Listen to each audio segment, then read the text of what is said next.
शेतकरी बंधूंनो, सध्या मे महिना चालू आहे 2024 आणि लवकरच आपला खरीप हंगाम सुरू होणार आहे.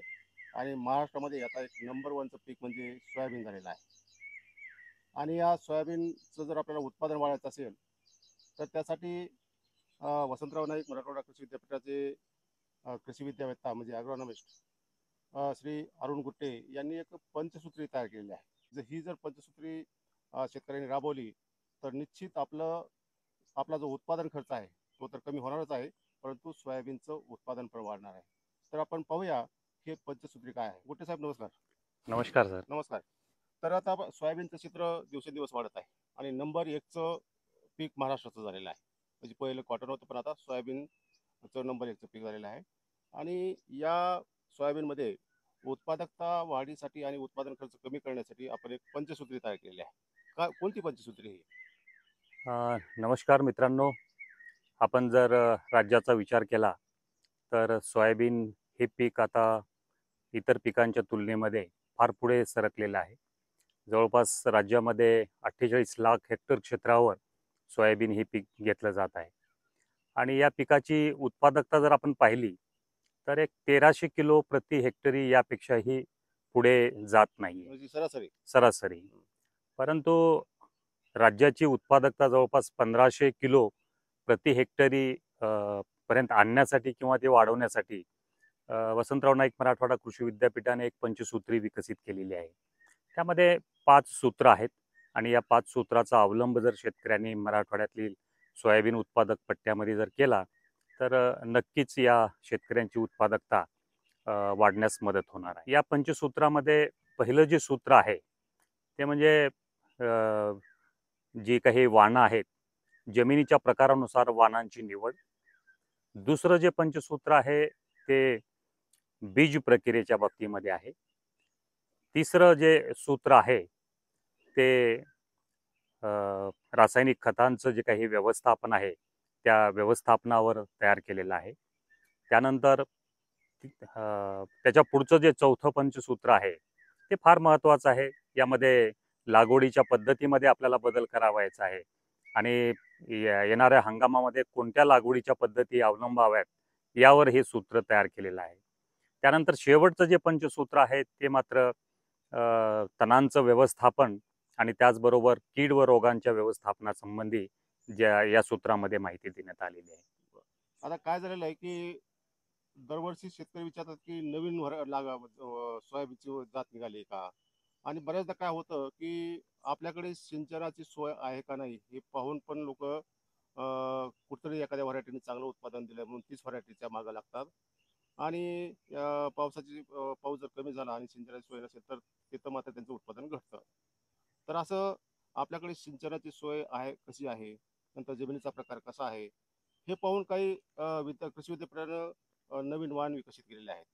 तर या वाणापैकी शेतकऱ्यांनी निवड कशी केली पाहिजे? शेतकरी मित्रांनो, आज मार्केटमध्ये जर आपण सोयाबीनच्या वाणांचा विचार केला तर फार मोठ्या प्रमाणावर सोयाबीनचे वाणं उपलब्ध आहेत. यामध्ये प्रामुख्याने वसंतराव नाईक मराठवाडा कृषी विद्यापीठाने विकसित केलेले आणि त्याचबरोबर महात्मा फुले कृषी विद्यापीठ राहुरीने विकसित केलेले वाणं उपलब्ध आहेत. राहुरीचे जे काही वाणं आहेत ते केडीएस नावानं आहेत. केडीएसच्या समोर जे नंबर आहेत हे सर्व वाणं राहुरी कृषी विद्यापीठाचे आहेत. आणि परभणी कृषी विद्यापीठाचे जे वाण आहे ते MAUS या नावानं विकसित झालेले आहेत. आता जवळपास 15 ते 20 वाणं मार्केटमध्ये उपलब्ध आहेत. परंतु शेतकऱ्यांनी या वाणांची निवड करत असताना आपल्याकडे कोणत्या प्रकारची जमीन आहे, ती हलकी आहे का, मध्यम आहे का, भारी जमीन आहे, त्याचबरोबर आपल्याकडे पाणी देण्याची व्यवस्था आहे का, एखादी पावसाचा खंड पडला तर त्या खंडादरम्यान पाणी देण्याची व्यवस्था आहे का, किंवा आपण लागवडीची पद्धत कोणती वापरत आहोत, ट्रॅक्टरने पेरणी करत आहोत का, BBF पद्धतीवर लागवड करत आहोत का, टोकन पद्धतीने गादी वाफ्यावर लागवड करत आहोत, यानुसार जातींची निवड करणं आवश्यक आहे. मी आपल्याला 4 टप्प्यामध्ये या जातींची निवडीच्या बाबतीमध्ये माहिती सांगेल. सर्वप्रथम जर शेतकऱ्याकडे हलकी जमीन असेल, ज्या जमिनीची खोली ही 22.5 सेंटीमीटर पेक्षाही कमी आहे, अशी मुरमाड जमीन जर असेल तर अशा जमिनीमध्ये फक्त 2च जातींची शिफारस करण्यात आलेली आहे.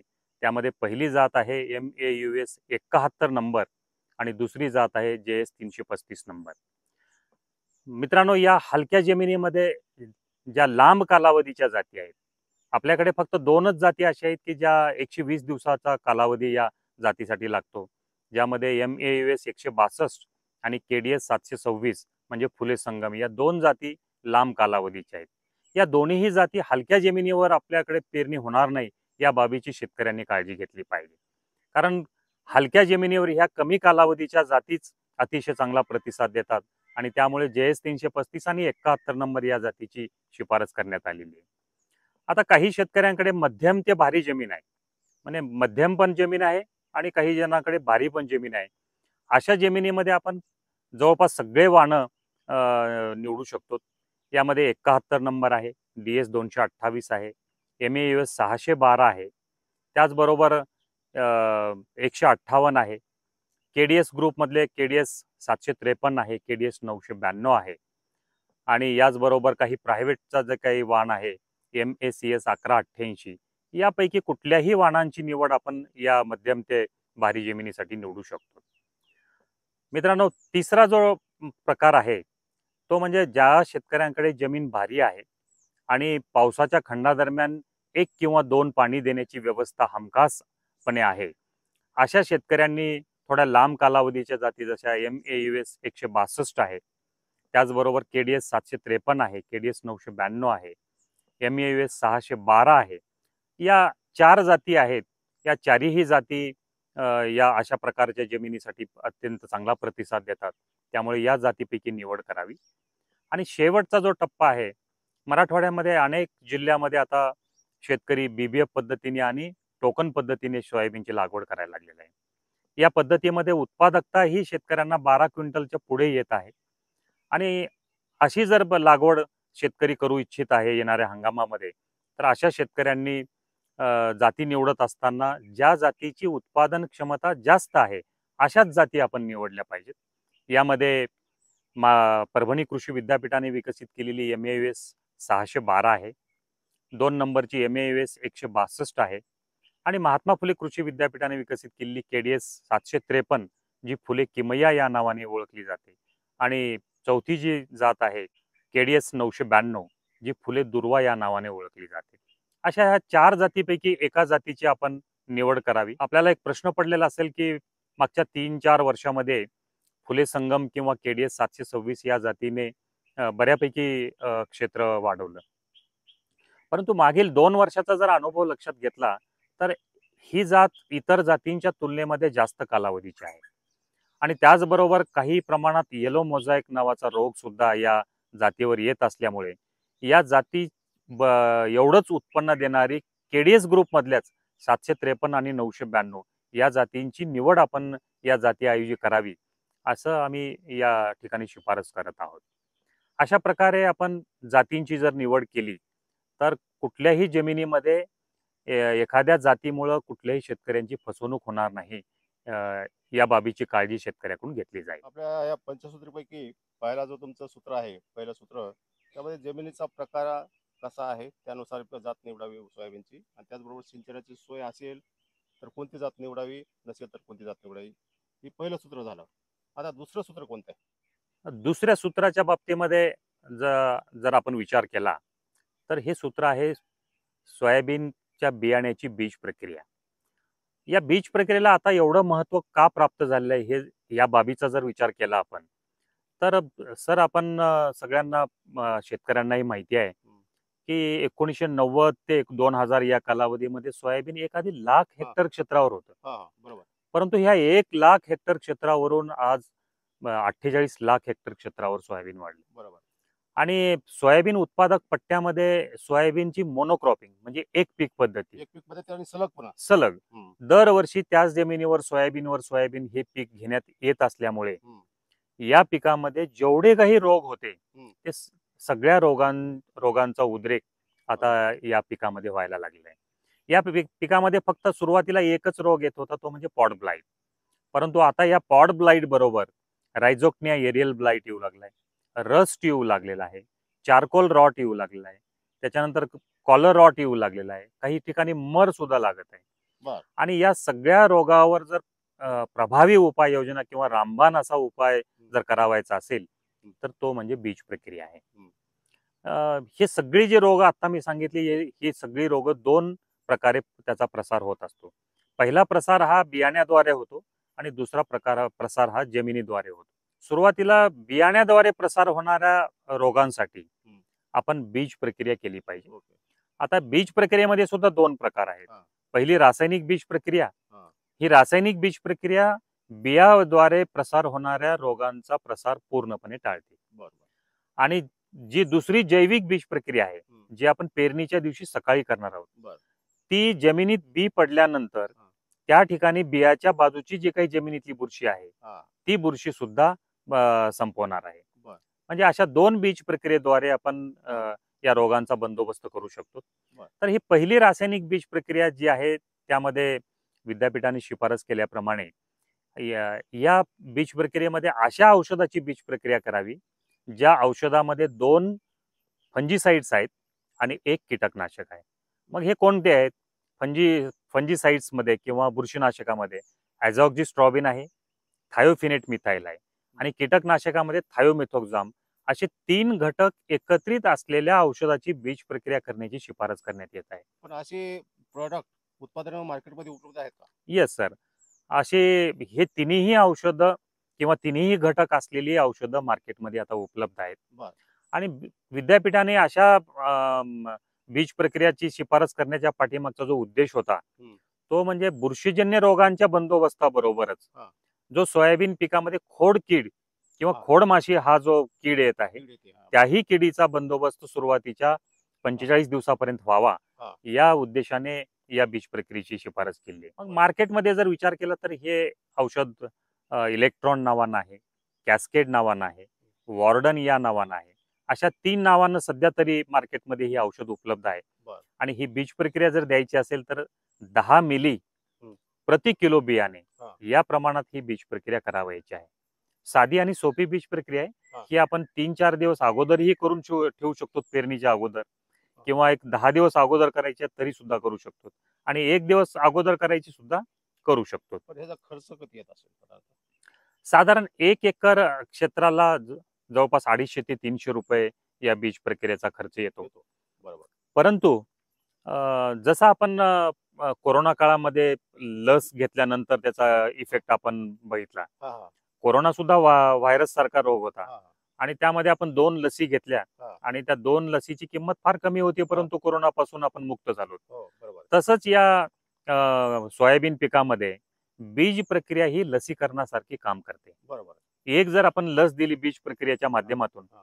तर पुढे येणारे सर्व बुरशीजन्य रोगांचा बंदोबस्त आपण पेरणीच्या वेळेस करू शकतो. आता तुम्ही 2 प्रकारच्या बीज प्रक्रिया सांगितल्या. रासायनिक बीज प्रक्रिया आणि जैविक बीज प्रक्रिया.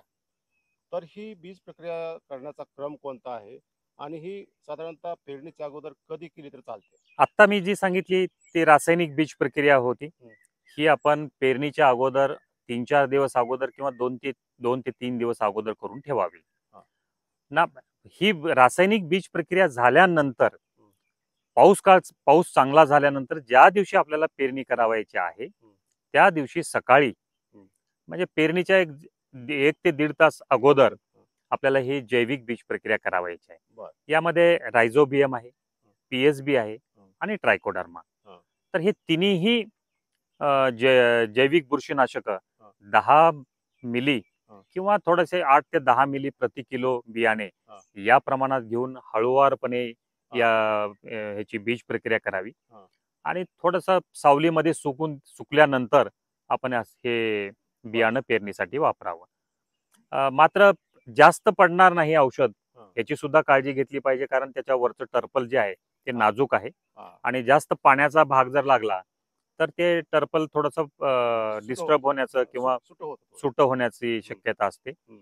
आणि ही जैविक बीज प्रक्रिया झाल्यानंतर आपण त्वरित 1-1.5 तासामध्ये या अशा बियाची पेरणी करून टाकणं अत्यंत आवश्यक असतं. आता तुम्ही ही जैविक जी सांगितले 2-4 घटक तर ती एकत्र मिळतात का सगळे हे? आणि जर स्वस्तामध्ये शेतकऱ्याला जर मिळायचं असेल तर कृषी विद्यापीठाने तसं काय सोय केलेली आहे का?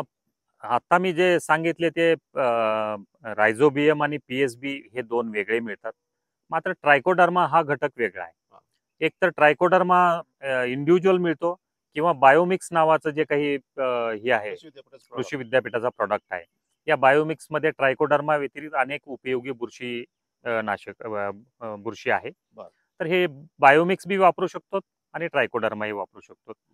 तर हे रायझोबियम आणि पीएसबी ची बीज प्रक्रिया झाल्यानंतर आपण ट्रायकोडर्मा किंवा बायोमिक्सची बीज प्रक्रिया करू शकतो. शेतकरी बंधूंनो, वसंतराव नाईक मराठवाडा कृषी विद्यापीठानं एक 15 जीवाणू आणि उपयुक्त जीवाणू आणि बुरशीचा संघ असलेलं एक जैविक तयार केलेलं आहे. त्याला आपण बायोमिक्स म्हणतो. हे बायोमिक्स अत्यंत प्रभावी असल्यामुळं त्याला महाराष्ट्रातून अनेक शेतकरी त्याला घेऊन जातात. कृषी विद्यापीठाने जैविक संघ पण तयार केलेले आहेत आणि त्याच्या व्यतिरिक्त ट्रायकोडर्मा पण केलेले. असे 2 प्रकारचे केलेले असल्यामुळं ते शेतकऱ्याला मिळू शकतात. आणि विशेष असा आहे की हा जो जैविक संघ आहे फक्त 50 रुपये किलो, 50 रुपयाला 100 मिली मिळतो आणि बायोमिक्स जे आहे ते 200 रुपये लिटरने मिळत आहे. आणि ते जर तुम्ही मार्केटमध्ये गेलं तर त्याच्या अवाची सवा किमती असतात. या बीज प्रक्रिया केल्या तर उत्पादनामध्ये काही फरक पडू शकतो का? अशा बीज प्रक्रियेमुळं उत्पादनात तर फरक पडतोच, बरं. परंतु बुरशीजन्य रोगामुळे होणारं जे काही नुकसान आहे हा. ही नुकसान आपण शून्यापर्यंत आणू शकतो. बरं. अनेक वेळा बुरशीजन्य रोगामुळे 20 ते 25% नुकसान व्हायला लागलेलं आहे. हा. त्याचबरोबर अशी बीज प्रक्रिया केल्यामुळे विद्यापीठाच्या संशोधनानुसार एक 10 ते 12% उत्पन्नात वाढ होत वाढ असते. होते. परंतु आमचा प्रमुख उद्देश हा बुरशीजन्य रोगांचा प्रादुर्भाव नियंत्रणात ठेवणे हा. हा या बरं. बीज प्रक्रियेच्या पाठीमागचा उद्देश आहे. बरोबर. आता हे जे तुमचे जैविक प्रॉडक्ट आहेत कृषी विद्यापीठाने डेव्हलप केलेले आहेत, कुठं कुठं मिळू शकतात त्यांना आणि बाकीच्या विद्यापीठाने पण डेव्हलप केलेले आहेत. तर शेतकऱ्यासाठी सध्याच काय द्या? वसंतराव नाईक मराठवाडा कृषी विद्यापीठ परभणीने जे जैविक बुरशीनाशक तयार केलेलं आहे ते म्हणजे बायोमिक्स. तर या बायोमिक्सची विक्री आता फक्त परभणी कृषी विद्यापीठाचे जे काही हेडक्वार्टर आहेत तेवढ्या ठिकाणापुरती मर्यादित राहिलेली नाही. आता या प्रॉडक्टची विक्री मराठवाड्यामधील सगळ्या जिल्ह्यामध्ये उपलब्ध झालेली आहे. जसं की औरंगाबाद आहे, जालना आहे, बीड आहे, इकडे लातूर, धाराशिव, त्यानंतर हिंगोली, परभणी आणि नांदेड अशा 8ही जिल्ह्याच्या ठिकाणी जे कृषी विद्यापीठाचे संशोधन केंद्र आहेत किंवा विभागीय कृषी विस्तार शिक्षण केंद्र आहेत या ठिकाणी वर्षभर या प्रॉडक्टची विक्री आता शेतकऱ्यांसाठी उपलब्ध करून दिलेली आहे. अनेक ठिकाणी कृषी विज्ञान केंद्रामध्ये सुद्धा या प्रॉडक्टची विक्री उपलब्ध आहे. तर आता हे 2 सूत्र पाहिल्यानंतर आपण आता तिसऱ्या सूत्राकडे वळू. तर गुट्टे साहेब, आता तिसरं सूत्र कोणतं आहे? तिसरं सूत्र अत्यंत महत्वाचं आहे. हा. म्हणजे शेतकरी बांधवासाठी जर एकरी हं. 2 क्विंटल ते 3 क्विंटलचा फरक जर आपल्याला वाढवायचा असेल हा.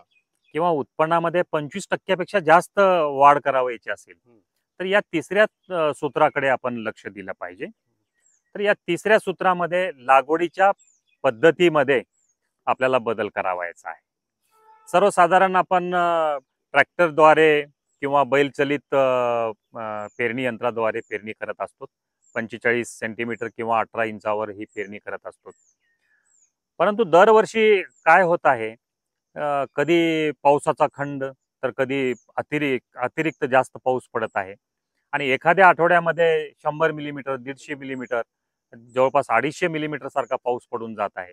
आणि अशा ठिकाणी जमिनीमध्ये पाणी साचलं की ते जमिनीच्या बाहेर पडत नाही आणि त्यामुळे सोयाबीन पिकाची वाढ स्टंटेड राहून त्या ठिकाणी चारकोल रॉट सारखा रोग सुद्धा वाढत आहे. म्हणून विद्यापीठाने आता 2 पद्धतीची शिफारस केली. एक तर सोयाबीनची लागवड बीबीएफ पद्धतीने करा किंवा गादी वाफ्यावर टोकन पद्धतीने करावी. या दोन्ही पद्धतीमध्ये कितीही जरी पाऊस पडला तर दुसऱ्या दिवशी 5 वाजेपर्यंत म्हणजे 24 तासाच्या आत अशा जमिनीला वापसा येत असतो. कारण त्या गादी वाफ्यामध्ये साठलेलं जे काही पाणी आहे ते सरीमध्ये निघून जातं आणि सरीद्वारे ते जमिनीच्या बाहेर निघून जातं. त्याचबरोबर या पद्धतीमध्ये हवा चांगली खेळती राहते, सूर्यप्रकाश भरपूर मिळतो, अन्नद्रव्याची स्पर्धा राहत नाही, तणांची सुद्धा स्पर्धा राहत नाही. अशा ह्या 4 बाबी पोषक किंवा फेवरेबल असल्यामुळं या पिकामध्ये एका झाडावर तयार होणाऱ्या शेंगाची संख्या ही दुप्पटपर्यंत वाढते. आणि म्हणून आपल्याकडे ऑन ॲन ॲव्हरेज जे काही 6 ते 8 क्विंटल एका एकराला उत्पन्न यायला लागले. या टोकन पद्धतीमध्ये किंवा बीबीएफ पद्धतीमध्ये 10 ते 12 क्विंटल पर्यंत ही उत्पादकता चाललेली आहे. आणि म्हणून आम्ही कृषी विभाग, कृषी विद्यापीठ सर्व शेतकऱ्यांना आवाहन करत आहोत की येणाऱ्या हंगामामध्ये आपण सोयाबीनची लागवड एकतर बीबीएफ पद्धतीने किंवा टोकन पद्धतीने करावी. आता गावोगावी बीबीएफ यंत्र उपलब्ध झालेत, टोकन यंत्र उपलब्ध झालेली आहेत. फक्त आपली जर मानसिकता तयार केली तर येणाऱ्या हंगामामध्ये फार मोठ्या प्रमाणावर या पद्धतीने सोयाबीनची लागवड होऊ शकते. आता बीबी तुम्हाला लागवड करायची किंवा टोकन पद्धतीने करायची आहे, तर त्याचं साधारणतः अंतर काय राहतं आणि त्याला जे बियाणं लागतं एकरी ते किती लागतं? बीबीएफ पद्धतीने लागवड करावायची असेल तर 4 फण्याचं बीबीएफ यंत्र आहे किंवा 5 फण्याचं बीबीएफ यंत्र आहे.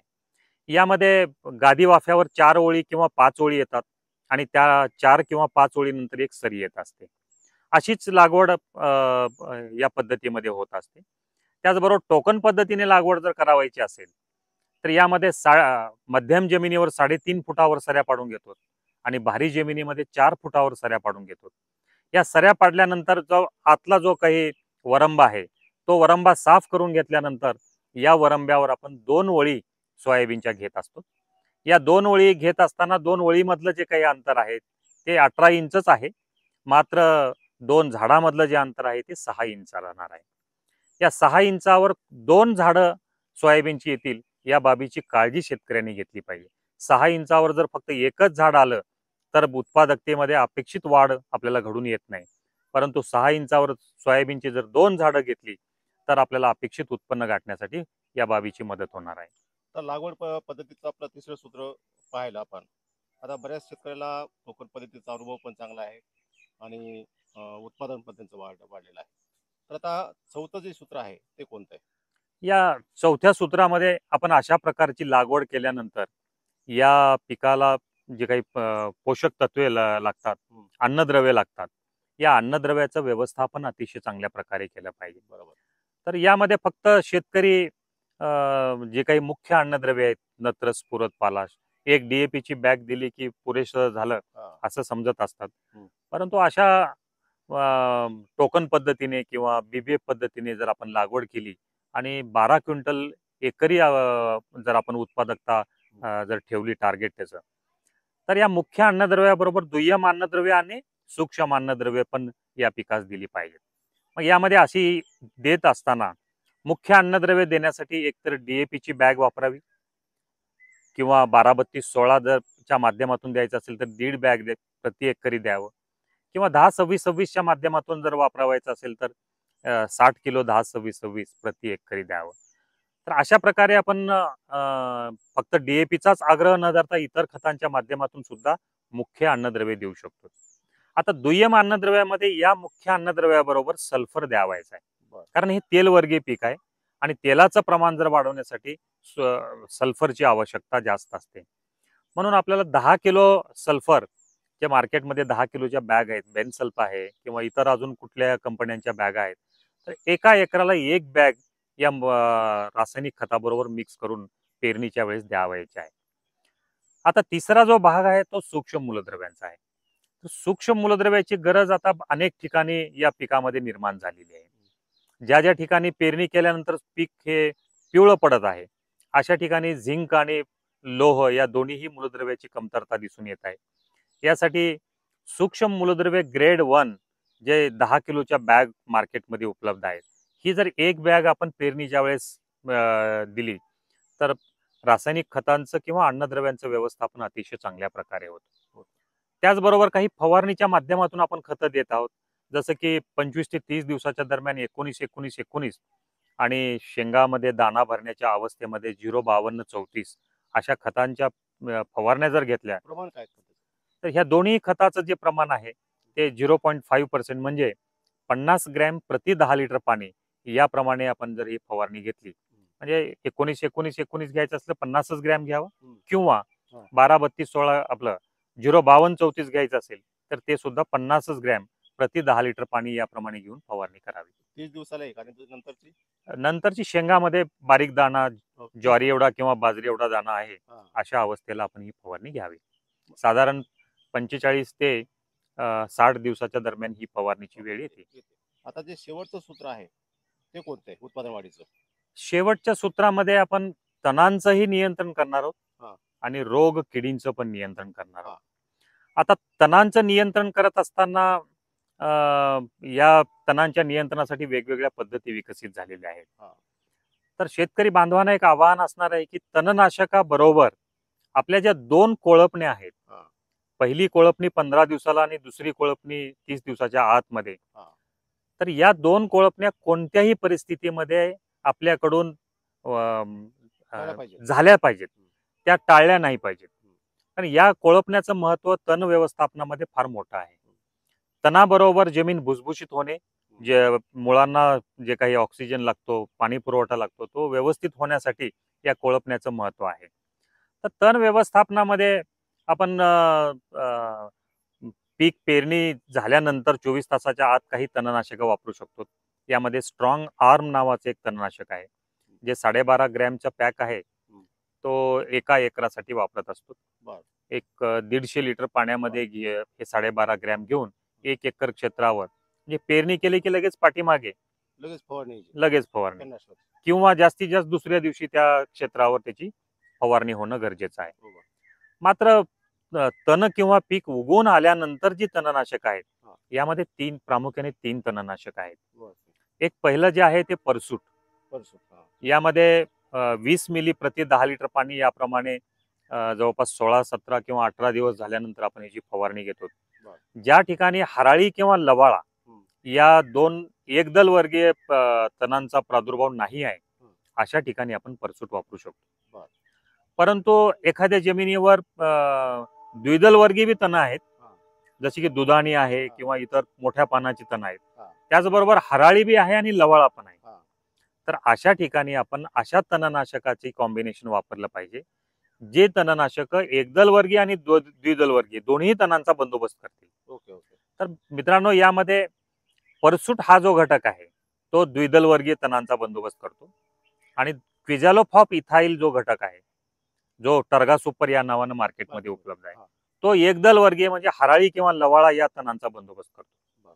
मग आता हे दोन्ही तणनाशक एकत्रित एका डब्यामध्ये उपलब्ध आता झालेली आहे आणि अशा तणनाशकाचा वापर जर केला, उदाहरणार्थ कोणते सांगता येतील? उदाहरणार्थ माझ्या माहितीप्रमाणे टोर्नॅडो नावाचं एक तणनाशक मार्केटमध्ये आलेलं आहे आणि त्याची शिफारस 175 मिलीचा पॅक आहे. तो एका एकरासाठी वापरावायचा आहे. पाणी किती? पाणी 150 मिली, आपलं 150 लिटर एका एकर क्षेत्राला घ्यावं आणि त्यामध्ये 175 मिली टोर्नॅडो मिक्स करून आपण 17व्या ते 18व्या दिवशी जर सोयाबीन पिकामध्ये फवारणी केली, तर या तणनाशकामुळे एकदल वर्गीय आणि द्विदल वर्गीय दोन्हीही तणांचा बंदोबस्त होतो. थोडक्यात या टोर्नॅडो मध्ये परसूट पण आहे आणि टर्गा सुपर पण आहे. तर अशा प्रकारच्या तणनाशकाचा अवलंब आता यापुढे शेतकऱ्यांनी वाढवला पाहिजे. मात्र शेतकऱ्यांना एक विनंती राहणार आहे, कुठल्याही परिस्थितीमध्ये 2दा तणनाशकाची फवारणी होऊ नये. म्हणजे आपल्याला आता सोयाबीन उगवून आल्यानंतर तणनाशकाची फवारणी करायची, आपण एखादी तणनाशक फवारलंय आणि लगेच पाऊस पडला, तर म्हणून आपण दुसऱ्या दिवशी त्याच्यात तणनाशकाची फवारणी करू नये. कारण जी फवारणी केली असती 1 तासानंतर जरी पाऊस पडला तर ते पूर्ण लागू झालेलं असतं.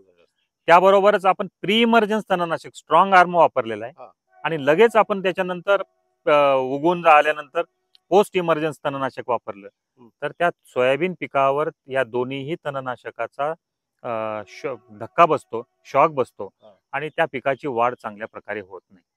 म्हणून शेतकऱ्यांनी कुठल्याही एका तणनाशकाचा वापर विचारपूर्वक करणं आवश्यक आहे. म्हणजे उगवण पूर्व केलं तर पुन्हा उगवण पश्चात करायचं नाही, करू नये. आणि उगवण पश्चात करायचं असेल तर करायचं असेल तर तुम्हाला उगवण पूर्वच करू नये. हा म्हणजे नवीन म्हणजे नियम लक्षात ठेवायचा. Yes sir. म्हणजे झटका बसणार नाही त्याला. Yes sir. हो. आता हे झालं तुमचं तण व्यवस्थापनाच्या बाबतीत. आता त्याच्यावर रोग पण येतात, काही किडी पण येतात, तर त्याचं व्यवस्थापन कसं? मित्रांनो, रोग व्यवस्थापन आणि कीड व्यवस्थापनाच्या बाबतीमध्ये विद्यापीठाने 2 फवारण्यांची शिफारस केलेली आहे. पहिली जी फवारणी घ्यावायची आहे सोयाबीनमध्ये ती 25 ते 30 दिवसांनी हं. आणि दुसरी जी फवारणी घ्यायची आहे ती म्हणजे 50 ते 60 दिवसाच्या दरम्यान. बरं. आणखीन एक शिफारस आलेली आहे आता महात्मा फुले कृषी विद्यापीठाची या हां. रोगांच्या बाबतीमध्ये. हां. तर शेतकऱ्यांनी 60 दिवसानंतर कुठल्याही बुरशीनाशकाची फवारणी होणार नाही ह्याची काळजी घ्यायची आहे. असं का? सांगतो सर. हां. जी काही दुसरी फवारणी घ्यावायची आहे हां. ती 60 दिवसाच्या आत झाली पाहिजे. बरं. मग 60 दिवसाच्या नंतर झालं तर काय होईल? हां. 60 दिवसाच्या नंतर जर बुरशीनाशकाची फवारणी घेतली, उदाहरणार्थ काही बुरशीनाशकाची मी नावं सांगेल. स्वाधीन आहे, हारू आहे, प्रायझर आहे, त्यानंतर टिल्ट आहे, रोको आहे. या सर्व बुरशीनाशकामध्ये असा एक छुपा घटक आहे हां. की तो फवारल्यानंतर जास्त कालावधीसाठी त्या झाडावरची पानं हिरवी राहतात. बरं. आणि आपण जर 70, 75, 80 दिवसाच्या दरम्यान जर फवारणी घेतली हां. तर एकीकडे पीक तयार झालेलं असतं काढणीला, म्हणजे शेंगा त्याच्या तयार व्हायला लागलेत. हां. परंतु त्याच्या अंगावरची जी काही पानं आहेत ती हिरवीगार राहत असल्यामुळे हां. मजूर वर्ग अशी पिकं काढत नाही आणि त्यामुळे शेंगा फुटून दाणे खाली पडण्याचं प्रमाण या बुरशीनाशकाच्या उशिरा फवारणीमुळे बरं. वाढत आहे. बरं, बरं. तर हे नवीन शिफारस शेतकऱ्यांनी लक्षात घ्यावी बरोबर. आणि बुरशीनाशकाची फवारणी 60 दिवसाच्या आत होईल या बाबीची काळजी घ्यावी. बरं. आता या कीड आणि रोगांच्या बाबतीमध्ये मी शेतकऱ्यांना एक सल्ला देईल की सोयाबीनमध्ये जास्त फवारण्या करण्याचा प्रयत्न करू नये. 2च फवारणीद्वारे अतिशय चांगल्या प्रकारे कीड आणि रोगांचा बंदोबस्त होतो. परंतु योग्य कीटकनाशक आणि योग्य बुरशीनाशकाची निवड केली पाहिजे. आता सुरुवातीला जर आपण कीटकनाशकाची निवड करताय तर त्या ठिकाणी अलिका सारखे औषध ज्यामध्ये थायोमिथोक्झाम अधिक लॅम्बडा हां. असे दोन्ही घटक आहेत. हां. म्हणजे किडींचाही काय म्हणतात त्याला, खोड व्यवस्थापन. किडीचाही बंदोबस्त करतो हां. आणि पानावरच्या अळीचा सुद्धा बंदोबस्त करतो. बरं. बुरशीनाशकाच्या बाबतीमध्ये स्वाधीन आहे, हारू आहे, हां. हे अतिशय चांगले काम करतात. बरं. म्हणजे एक कीटकनाशक अलिका सारखं घेतलं आणि एक जर बुरशीनाशक स्वाधीन किंवा हारू घेतलं हां. तर या कीटकनाशक आणि बुरशीनाशकाद्वारे सुरुवातीच्या अवस्थेमधली कीड आणि रोगांचा बंदोबस्त चांगल्या प्रकारे होतो. साधारणतः पिरियड काय असेल त्याचा? हा पिरियड 25 ते 35 दिवसाच्या दरम्यान ही फवारणी आपल्याला घ्यावायची आहे. बरोबर. त्यानंतर दुसरी जी फवारणी आहे ती 50 ते 60 दिवसाच्या दरम्यान घ्यायची आहे. बरं. ज्यावेळेस शेंगामध्ये ज्वारी एवढा किंवा बाजरी एवढा दाना तयार होत असतो. बरं. यामध्ये प्रामुख्याने मोठ्या अळ्या जसे हां. की स्पोडोप्टेरा आहे, हां. उंटअळी आहे, हां. हेलिकोवर्पा आहे. या अळ्यांचा प्रादुर्भाव वाढण्याची शक्यता असते. या अळ्यांसाठी एकतर क्लोरॅन्ट्रिनिलिप्रोल आहे, हां. त्याच्यानंतर फेम सारखं औषध आहे, हां. टाकोमी सारखं औषध आहे किंवा इमामेक्टिन बेन्झोएट सारखं आहे. यापैकी एखाद्या कीटकनाशक निवडावं आणि बुरशीनाशकामध्ये पुन्हा आपल्याला स्वाधीन किंवा हारू हां. किंवा रोको अशा प्रकारे एखाद्या बुरशीनाशकाची निवड करावायची आहे. अशा 2 फवारण्याद्वारे आपण या रोग आणि किडींचा बंदोबस्त अतिशय चांगल्या प्रकारे करू शकतो. मला आणखीन एक या व्यतिरिक्त शेतकरी बांधवांना एक बाब सांगावायची आहे. ही सुरुवातीलाच सांगायची होती पण राहून गेली. येणारा जो हंगाम आहे 2024चा, या हंगामामध्ये कृषीची जी दिशा आहे या दिशेचा जर विचार केला तर या वर्षी आपल्याला सोयाबीन अधिक तूर ही आंतरपीक पद्धती फार परवडशीर राहणार आहे. बरोबर. अतिशय चांगला पैसा देऊन जाणारी पद्धत राहणार आहे. हां. जर तुरीची मागणी आणि पुरवठा याचा विचार जर केला हां. तर आणखीन आपण 1 ते 2 वर्ष लागणार आहेत ज्याच्यामुळे आपल्याला पुरवठा व्यवस्थित करू शकू. म्हणजे स्वयंपूर्ण होण्यासाठी. या म्हणून पुढच्या वर्षी सुद्धा तुरीचे भाव टिकून राहणार आहेत. शेतकऱ्यांनी 4 ओळी सोयाबीनच्या आणि 2 ओळी तुरीच्या या पीक पद्धतीनुसार किंवा 6 ओळी सोयाबीनच्या नंतर 2 ओळी तुरीच्या अशा पीक पद्धती जर यावर्षी अवलंबली तर निश्चितच या पीक पद्धतीचा फायदा शेतकऱ्यांना होणार आहे. बऱ्याच शेतकऱ्यांना प्रश्न पडत असेल की तूरमध्ये मर रोग वाढत आहे. आपण यावर सर एक वेगळा व्हिडिओ किंवा वेगळं मार्गदर्शन आपण ठेवूया. परंतु तूर पिकामधला मर रोग हा आपण 100% नियंत्रणात आणू शकतो. बरोबर. यावर सुद्धा विद्यापीठाने एक पंचसूत्र बरोबर. किंवा त्याला SOP म्हणून अशी तयार केलेली आहे.